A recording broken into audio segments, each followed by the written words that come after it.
Hi everyone, welcome to North of 60. My guest today is Amy Jordan. Amy is the president of the Hudson Community Foundation and has been since December of 2018.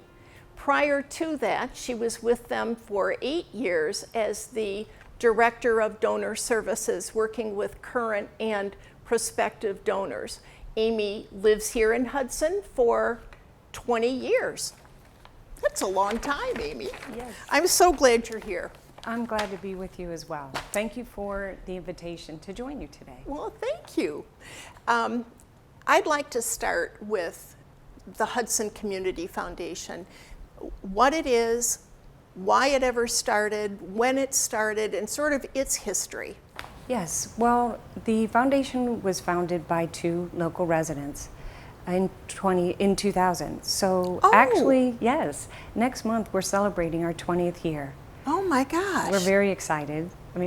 So it's grown quite a bit, of course, since the beginning, and it was established to enhance and preserve the overall quality of life in Hudson now and for generations to come. How we do that is the outreach to the community, to the nonprofits, to support their programs and projects. And each year we've increased our amount of giving in those areas. And the other area of the foundation is family philanthropy, or donor advised funds as they're known. And we've helped hundreds of families, individuals, organizations, and companies establish funds with us. Have you seen, other than growth, have you seen many changes in these 20 years? Yes, and you state growth, so of course funds have grown, assets have grown, our board has grown, from those two residents that began the process. This year we have 17 member board. Oh, wow. Yes. I didn't know that. They're all Hudson residents, and again, it's a volunteer board, so they're professionals and give back. They're extraordinary, and we're very lucky to have them. They are a governing body of the organization. And the other area of growth is, yes, we have these funds that have increased, but we now have donors that advise their funds as far away as Colorado. So it's the awareness of the foundation that is continuing to grow. I've noticed more advertising in the Hudson Hub, and they're wonderful ads of people talking about the funds that they have set up for whatever reason. I think they're very effective, and I don't remember seeing them even 5 or 10 years ago. That's a change that I made when I did come on. You mentioned that I did begin with the foundation in 2012, and how I even got involved with the foundation was it was a referral from a board member, and I started out as the office manager, and then my responsibilities grew over the years, operations and donor services. As I shared with you, I had the privilege of working with you on launching the Hudson EMS, and that's another area that the foundation continued to grow in, is the number of organizations that we've helped launch in the community to become their own 501c3 organization.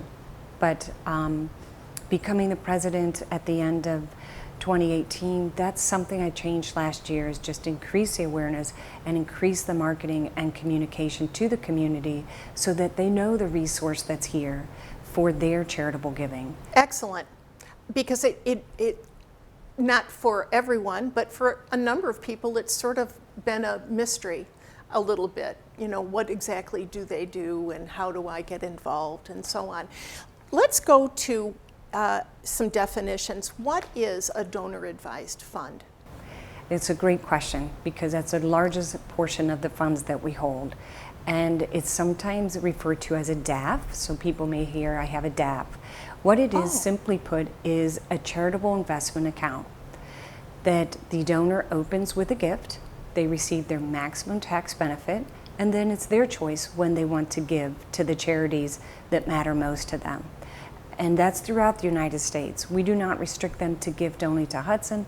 They give to the charities that matter most to them throughout the United States. Is there, what are the implications, I guess, tax-wise, if I set up a donor advised fund to fund the Humane Society, or I just simply give the Humane Society a gift, using that as an example? It's a great question. And with that, when I think of a donor advised fund versus giving direct to the charity, with your donor advised funds, it centralizes your giving. It's one tax receipt, it's one location, and what I found with many donors is it gives them a peace of mind knowing that when they issue the grant from their fund to that charity, it does go to the intended purpose of the charity rather than the charity using their gift for something else. How do you assure that? For instance, if you would open a donor advised fund, the donor, when the donor decides to grant, which that's as simple as making a call to our office or sending a fax or an email, or they can complete it now online, they state the purpose, and within that the purpose that the donor intends, that goes out with the grant check in a letter that looks like it's from their donor advised fund letterhead, and within that, when the charity receives, they're signing off that they are going to use that grant for the purpose intended from the donor.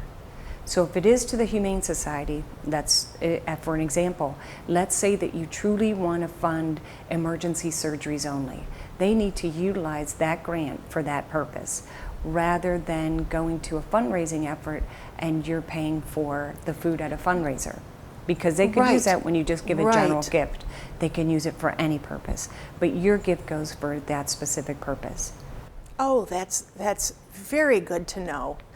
I have often wondered, I have donated, of course, to charities, and if I don't know them, I still believe in them, but it's true. I don't know where my money specifically is going necessarily. And I would like to ask many donors that give directly to charities, do you know what your gift will be used for? Do you know where your gift is going? And we can offer that assurance to our donors. I do that on a regular basis because of the databases and the subscriptions that we apply to, as well as being part of the Council on Foundation and national standards, is we can dig a little deeper, do that due diligence, and let you know the background on that charity.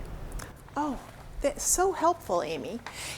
So someone comes to you and says, I'd like to set up a fund, and here is X amount of money to do that with.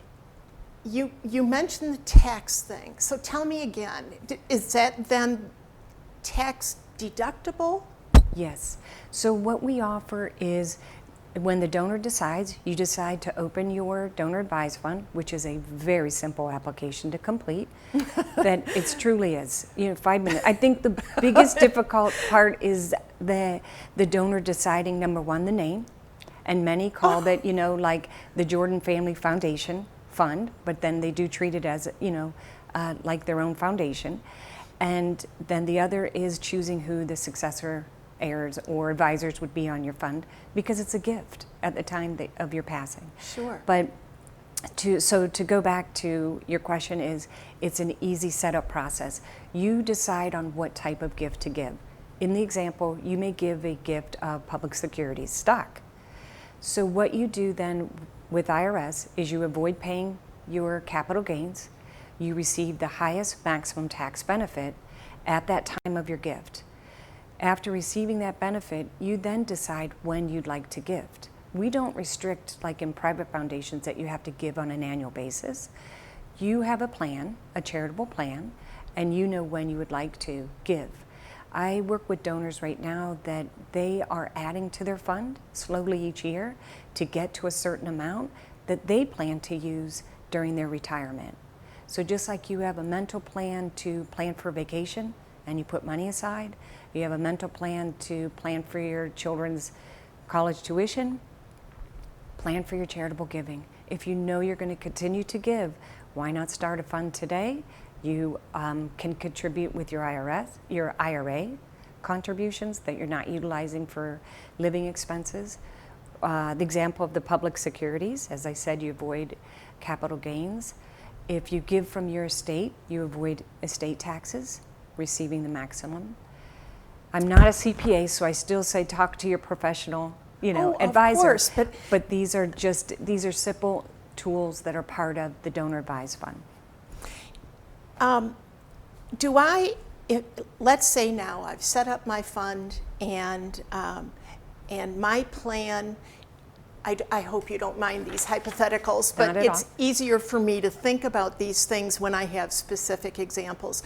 So I have a plan. I want to give $1,000 every year to the Humane Society. I want to give $1,000 a year to my college that I went to. And I want to give $1,000 a year to another organization.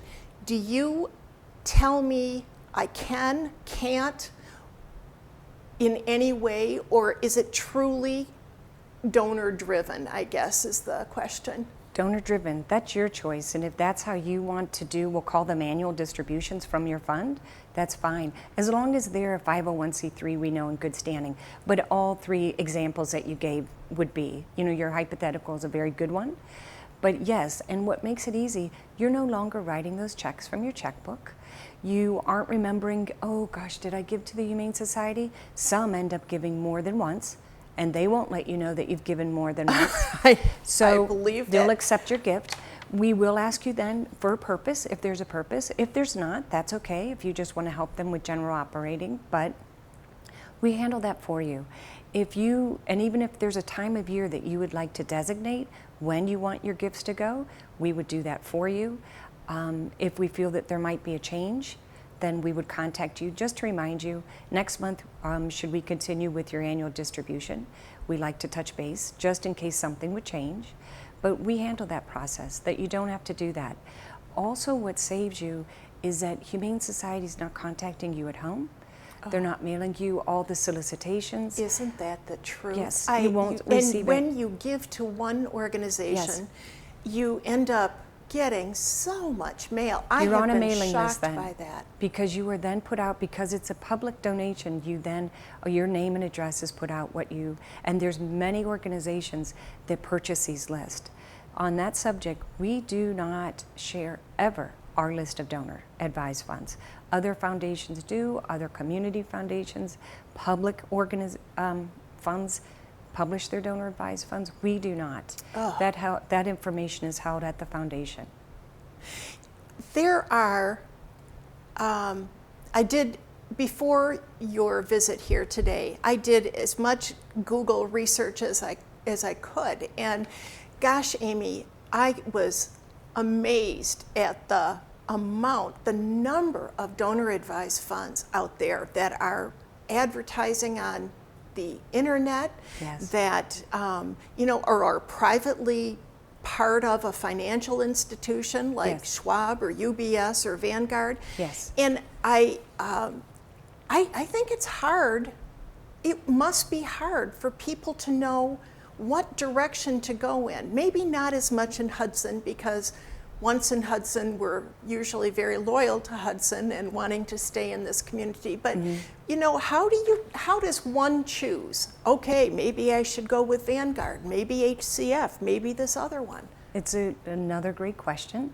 And what we'll call those is commercial DAF programs. Commercial DAF, okay. And when Hudson Community Foundation is a professional advisor-driven DAF program, meaning we permit the donor to keep their trusted advisor as their advisor of their charitable fund. I was just going to ask you about that. So it's a great relationship that we have with many of the professional advisors here locally, but then last year I expanded that base to those that are even outside, and once I educated them on, you share your relationship already as an investor with your client, so now all you do is create a charitable investment account on your same platform, and you manage that for your client.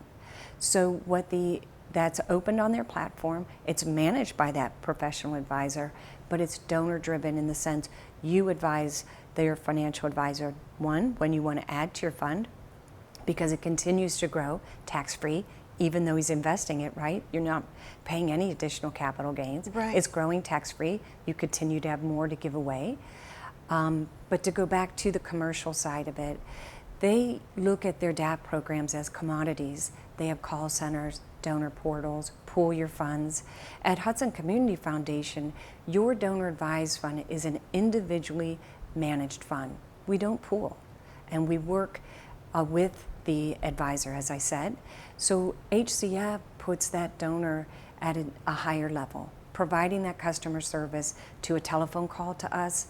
I have donors that stop in and they want me to complete the order, the grant order for them, or help them decide on the next charity because they know the idea of what they have, but they're not sure where to go. So we are open for, as I said, our office is open at this time. We're working from the office.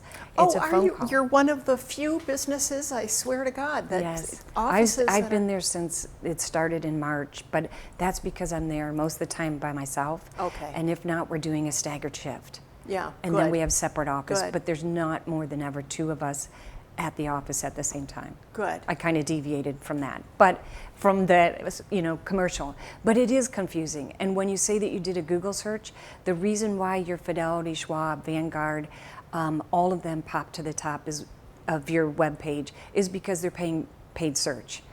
But with Fidelity, they have no employees that truly work for Fidelity Charitable. It's still over, Fidelity. So you're not getting someone who's truly invested in understanding right. a donor advised fund or a scholarship fund, a memorial fund. You just don't get that. Or understanding that the donor has a charitable remainder trust and they want it to make sure that it goes to a charity after. Well, your financial advisor could keep that, and we'll make sure that it goes to the charities after the donor passes. As part of a donor advised fund, can one have a scholarship fund contained within that?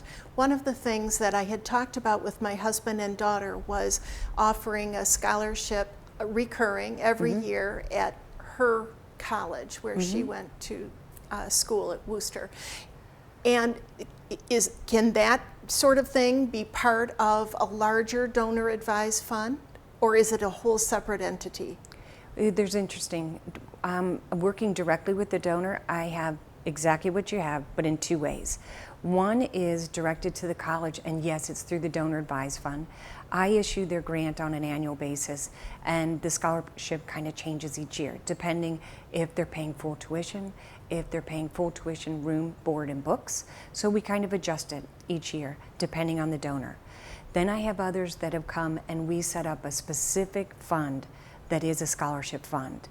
And that's directed from Hudson Community Foundation to those individual schools. So it's working different with the donor to decide their true intent, what they would like to do. Okay. So we're flexible in that way of figuring out the right solution of the proper fund. Amy, let's talk a little bit about fees. I know that we have to. Every financial institution has them. Everybody has them. Do the fees vary from fund to fund? Are they a fee that's going to increase over 10 years? Is it static? How do your fee structure work? First, I'll tell you that over 20 years, as of next month, they have been static. They have not increased. They've only decreased. And we offer a low cost, but it's a tiered structure based upon your fund balance. So the larger your fund balance, the lower your fee schedule. And as you stated, anywhere you go, you'll pay a fee. Yeah. Are we as low as the big ones that you just mentioned? No, we're not. But it's still a very competitive, low cost process and in our tier structure. Okay. And you pay it on a quarterly basis, but it is an annual fee based upon that fund balance. And does that fee come out of the balance of the fund automatically every quarter? Yes. Or does one have to think, okay, it's fee time? Correct. Good. No, that's all processed for you, and it does come out at the quarter, and then you receive a quarterly statement. Okay. At the end of the quarter. Let me just think now. You've answered so many questions. I think that one of the biggest concerns I've had is not being able, truly, not being able to make my own decisions. And I know that I have heard that from other folks. Even my sister has made the comment that she's got ideas of where she would want a fund to go, and it may not be, you know, in the same value system as the person at the head of the fund.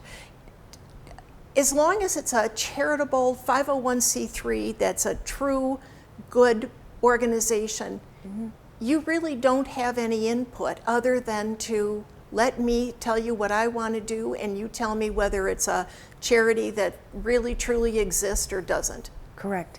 Think of Hudson Community Foundation as your charitable partner. We will fulfill meeting your charitable goals for you. And it's exactly what you said, as long as it's a nonprofit 501c3 within the United States.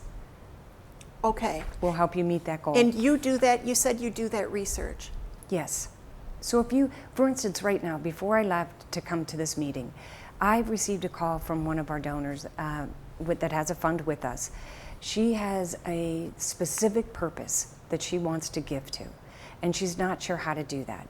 So with my connections, I have contacted that location of the region that she wants to give in the United States, and I'm working to find out the correct program, because I want to make sure that the gift that she wants to send to them is truly used for that purpose.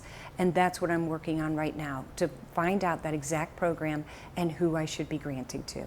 I know the overall, the large organization, but I need to make sure that it's truly funneled and get to. So I'm talking with that program director right before we left to make sure that her gift goes where she wants it. Correct. Good. What are your final takeaways? Is this just for ultra wealthy people? Is it for, you know, Joe citizen looking at retirement years? It is for anyone that has charitable intent. Good. And I look at this as being simple, smart philanthropy and meaningful. And it's a flexible philanthropy way that's tax-wise, simple, no cost to set up, a minimum of $5,000. Okay. And it then creates a legacy with charitable intent. That's a neat thing. Yes, that changes lives, not now, and inspires the next generation. I have donor advised fund holders that on there you get to designate who your successor advisor, whether it's your heirs, whether it's an organization that you're working with, a company that you're working for, you designate, that donor designate where it goes. So at least you know that your legacy will continue in the same charitable purposes that you believe in. But it's not really for the ultra wealthy. It's just, you can ask, is the timing right for me? Yeah. And yes. That there's people who, as I said, appreciated stocks you don't want to pay, avoid estate taxes, IRA RMDs that you have to use. If you're not using for living expenses, don't pay taxes, put it into a fund and decide later where you'd like to gift it. Right. Or now it's your heirs don't have to pay those taxes, right? They then receive a gift of philanthropy that no one pays a tax on. Or at the time of, I know it's maybe difficult now, but we've had people open that received a large bonus. They're retiring and it's a windfall. Or they've actually, due to a death, received a big windfall. And this was a way to protect their wealth and decide later where they'd like to give it. We've also had those open that at the sale of a business. And a donor advised fund is an extraordinary vehicle to protect your wealth at the time of the sale of your business. I'm sure. That way, deal with all of those details and later decide what you'd like to do with it. Some gift it as one large gift to that organization they've just dreamed about supporting in some way. And we can help them work for that cause with that specific organization. Oh, Amy, that you are very persuasive. Thank you. You've answered all my questions. And I hope all your questions have been answered as well. Thank you so much for watching North of 60.